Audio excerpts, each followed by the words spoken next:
श्वेता एक गरीब लड़की होती है।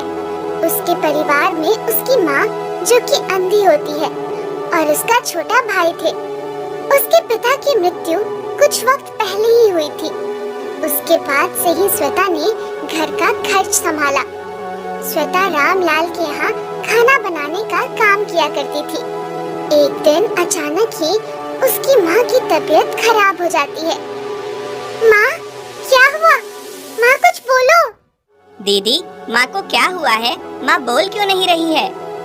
तू चिंता मत कर, मैं माँ को अस्पताल लेकर जा रही हूँ, तू यहीं रहना। श्वेता अपनी माँ को अस्पताल लेकर जाती है, जहाँ डॉक्टर उसकी माँ को देखकर कहते हैं, बेटी, तुम्हारी माँ की तबीयत ठीक नहीं है, इनका इलाज होना जरूरी है। डॉक्टर साहब, कितने पैसे लगेंगे? कम से कम भी 10,000 रुपए तो लगेंगे। ठीक है, आप इलाज शुरू कीजिए, मैं पैसे 1-2 दिन में जमा कर दूंगी। श्वेता की माँ का इलाज चालू हो जाता है और श्वेता रामलाल के घर जाती है काम करने के लिए। तभी रामलाल श्वेता के आने पर कहता है, आओ बेटा आओ, एक तुम ही तो हो मेरा ध्यान रखती हो, मेरे नालायक बेटे तो किसी काम के नहीं है। मालिक, मुझे 10,000 रुपए चाहिए माँ के इलाज के लिए। हाँ, ले लेना बेटी, जाते वक्त। श्वेता ये सुन खुश होकर अपने काम को करने लग जाती है।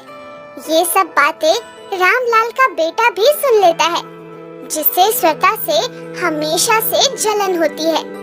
आज अच्छा मौका है, इस श्वेता को सबक सिखाते हैं और पापा को भी इस पे बहुत विश्वास है ना, आज इसका खेल ही खत्म कर देता हूँ।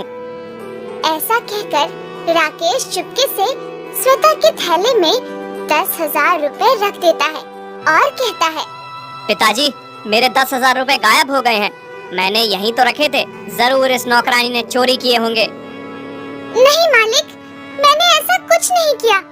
ला, बैग दे अपना, देखो तो सही। जैसे ही राकेश उस बैग को खोलता है, उसमें से पैसे नीचे गिर जाते हैं और श्वेता को चोर साबित करके घर से निकलवा देते हैं। श्वेता रोते रोते नदी के पास जाकर बैठ जाती है। हे भगवान, अब क्या होगा? माँ का इलाज कैसे होगा? एक ही काम था, वो भी नहीं रहा, अब मैं क्या करूँगी? इतने में ही वहाँ किसी के रोने की आवाज आने लगी। बचाओ, कोई मुझे बचाओ, मैं इस जाल में फंस गई हूँ। कौन है यहाँ?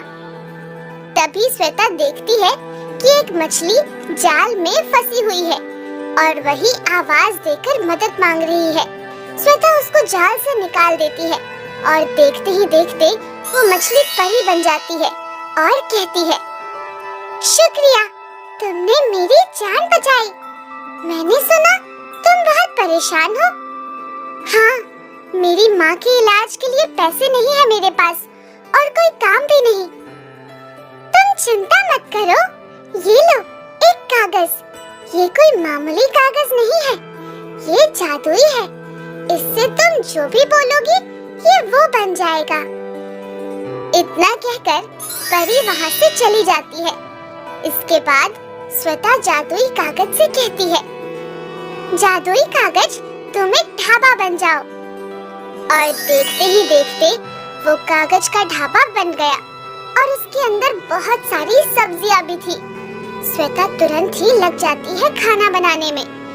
उसके खाने की खुशबू लोगों को दूर से ही आने लगती है और लोग उसके ढाबे पर आने लगते हैं और शाम तक श्वेता कुछ पैसे भी कमा लेती है, जिसे वो डॉक्टर को देकर उसकी माँ का इलाज शुरू करवा देती है।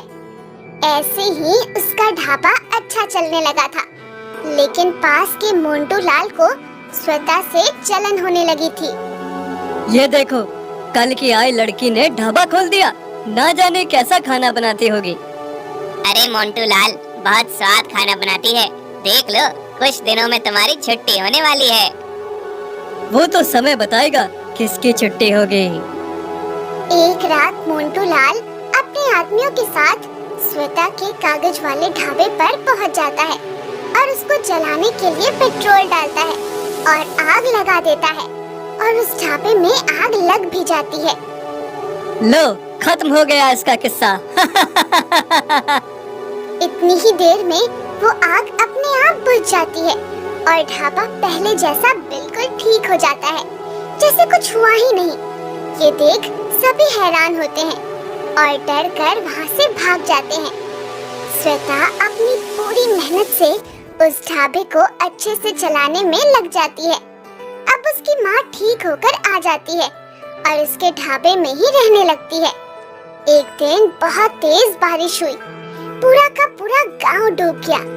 गांव के लोग अपने घरों की छत पर रहने लगे थे। किसी के पास खाने को कुछ नहीं था। वहीं श्वेता का कागज का ढाबा पानी में तैर रहा था और श्वेता सबकी मदद करने का सोचती है और सभी के लिए खाना बनाकर अपने ढाबे से सभी को देने जाने लगी। सभी लोग श्वेता के इस काम के लिए उसकी तारीफ करने लगे।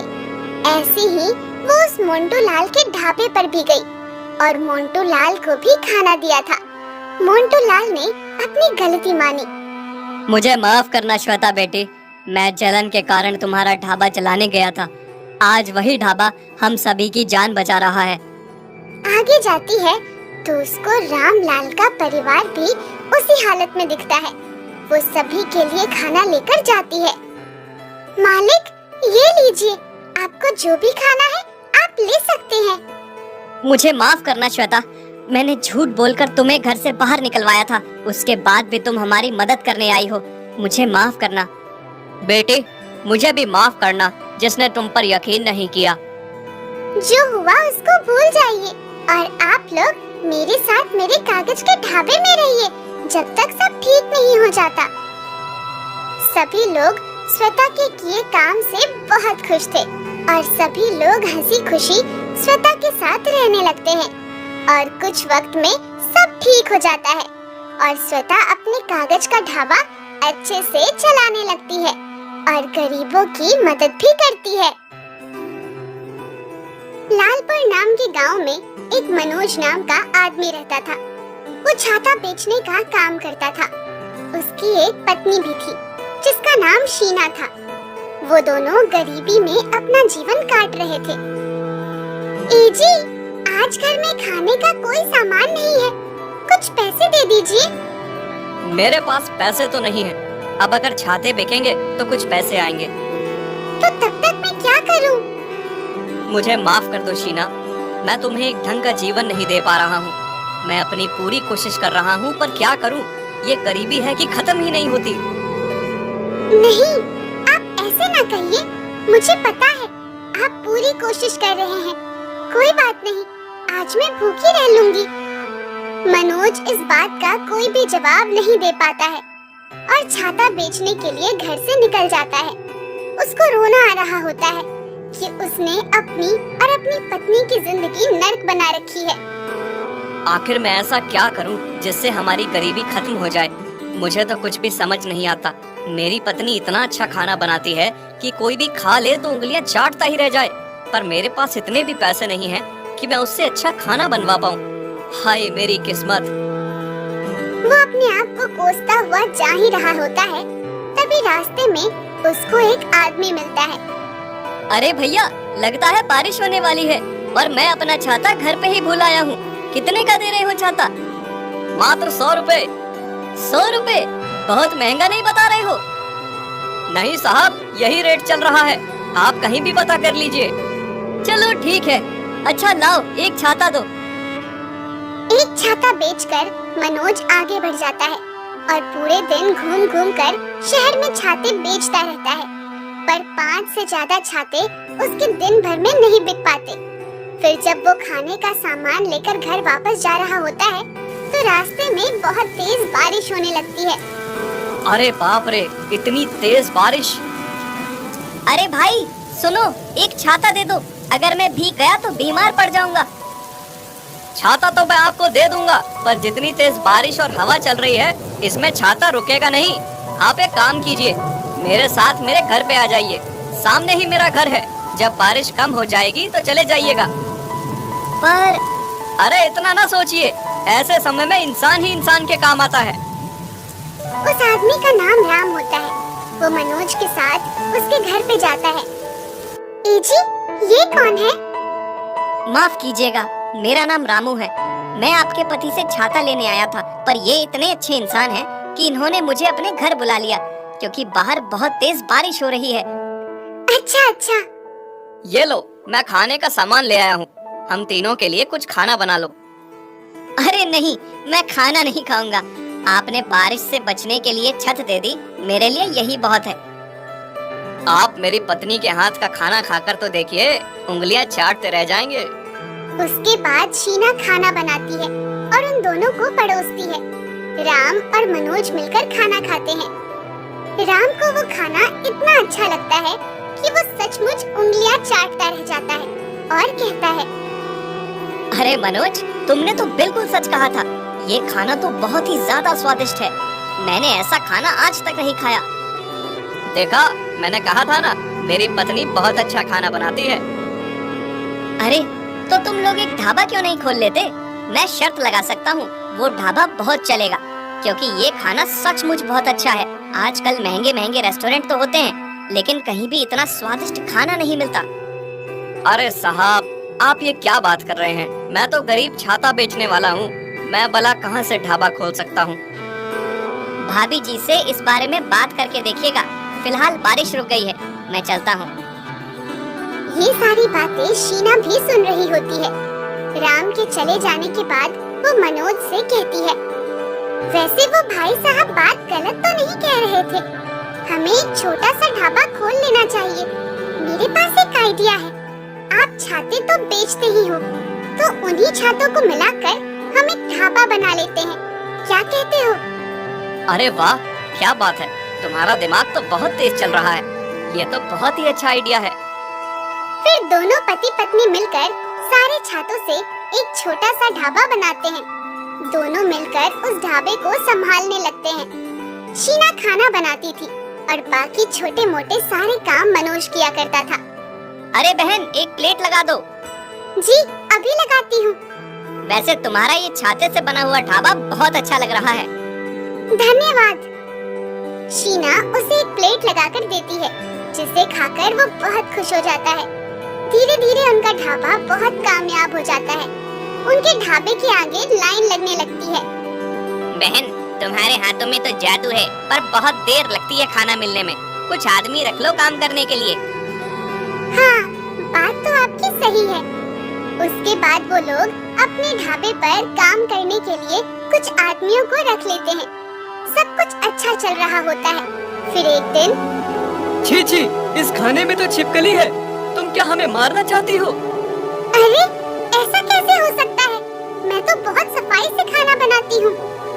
रुको, मैं अभी पुलिस के पास जाता हूँ। तुम्हारा ये ढाबा बंद करवा दूंगा। नहीं नहीं, ऐसा ना करना। वो आदमी वहाँ से चला जाता है। मनोज और शीना बहुत घबरा जाते हैं कि अब क्या होगा। थोड़ा ही समय गुजर पाता है कि पुलिस वहाँ आ जाती है। मनोज और शीना को अपने साथ पुलिस थाने ले जाती है। उनसे पूछताछ की जाती है तो शीना कहती है, साहब, हम तो बहुत साफ सफाई से खाना बनाते हैं, इसमें हमारी कोई गलती नहीं है। हमें नहीं पता कि छिपकली इसमें कैसे आई। जी साहब, हमें नहीं पता ये कैसे हुआ। छिपकली क्या अपने आप उड़ के इसमें बैठ गई? तुम इतने लोगों को खाना परोस रहे हो, तो उनकी सेहत का ख्याल रखना भी तुम्हारी ही जिम्मेदारी है। साहब, मैं तो कहता हूँ इनका ढाबा बंद कर दो और इनको जेल में डाल दो, वरना ये लोग तो मासूम लोगों को अस्पताल पहुँचा देंगे। ये सुनकर मनोज और शीना रोने लगते हैं और तभी वहाँ एक लड़का आता है और कहता है, इंस्पेक्टर साहब, इसमें मनोज और शीना की कोई गलती नहीं है। सब किया कराया इस आदमी का है। ये देखिए वीडियो। वो लड़का इंस्पेक्टर को एक वीडियो दिखाता है, जिसमें साफ दिख रहा होता है कि ये आदमी खुद मरी हुई छिपकली अपने खाने में डाल रहा होता है।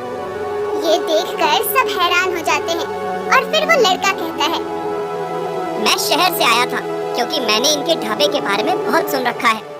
जब ये सब हुआ तब मैं व्लॉगिंग कर रहा था। बाद में जब मैंने अपना वीडियो देखा तो उसमें बैकग्राउंड में मुझे देखा कि ये आदमी खुद अपने आप खाने में छिपकली डाल रहा है। क्या बे, क्या किया तूने ये? क्योंकि मुझे इनके ढाबे से बहुत जलन हो रही थी। सब इनके ही ढाबे पर खाने जाते हैं मेरी दुकान पर कोई नहीं आता, इसलिए मैंने सोचा इनका ढाबा बंद करवा दूं। चल अब तुझे ही जेल में डालता हूँ। पर मनोज और शीना उस आदमी को बचा लेते हैं। वो उस आदमी को अपने ही ढाबे पर काम पे रख लेते हैं। उनकी दिन दूनी रात चौगुनी तरक्की होती जाती है और वो अपना कारोबार बढ़ाते चले जाते हैं और खुशी से रहते हैं।